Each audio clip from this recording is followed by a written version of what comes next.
โอ้มันดองในบ่ได้กูเสียงมันติงในป่านี่เสียงเครียดเสียงกันใส่ถ้าเจ้าจะมีก็ต้องผู้ทางป่าไปผู้นี่คือเป็นภาพเหตุการณ์มาการอึ่งพี่น้องมื้อนี้ผู้ค้าป่าทองคำผสมมาการอึ่งได้มาการอึ่งบริเวณเขตป่ากุ้งบ้านโคกสะตำบลนาตาลอำเภอเต่างอยได้มื้อนี้มาการอึ่งพี่น้องนี่มื้อนี้มาการอึ่งได้มาทีมงานกับเจ้าหลานมื้อนี้หลานชายพากันมาการอึ่งกับเสียงยะเสียงยามนะผู้ไม่รู้ไอ้ตัวนึงมันทอดทรงตัวฮะเดี๋ยวลุงสิพยายามเจ้าหลานเดี๋ยวจะพยายามทำได้ให้มันได้2 ตัวเนาะนี่ทำได้2 ตัวได้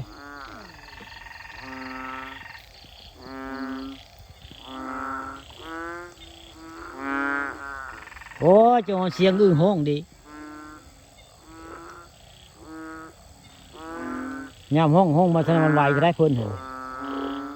มาหาไปใกล้เป็นมีดพูดมองนี่แห้งหลายพูดโอ้ยอยู่โอ้ถ้าลงไปก้านทางน้ำก็ลงได้พูดลงในน้ำก็มีได้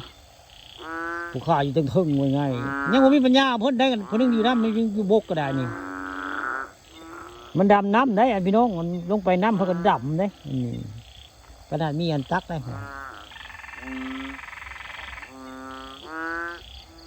แม่ว่างอยู่โอ้ยอยู่ใส่ดีเนาะอึ่งนี่เนาะอันคุณอึ่งไปยังออกทีวีบ่คุณอึ่งนี่สงสัยคนอื่นไปยังออกทีวีเด้แม่ว่างอยู่พี่น้องเอ้ย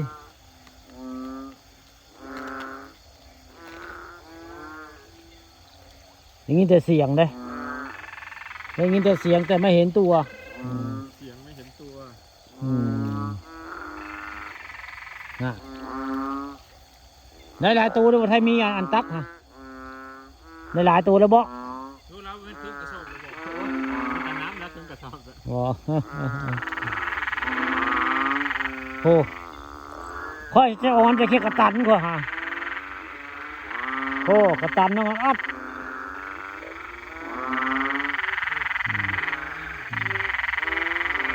นี่คือเหตุการณ์เรื่องจริงผ่านจอพี่น้องมื้อนี้ผู้ค้าปลาทองคำผสมการอึ่งได้มื้อนี้แต่ว่าได้ยินแต่เสียงพี่น้องการอึ่งการกระตันอะไรเงี้ยมื้อนี้ฮะโอ้ห้องเป็นระยะเท่าไหร่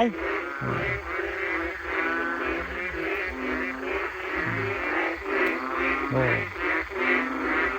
เป็นคนห้องแล้ว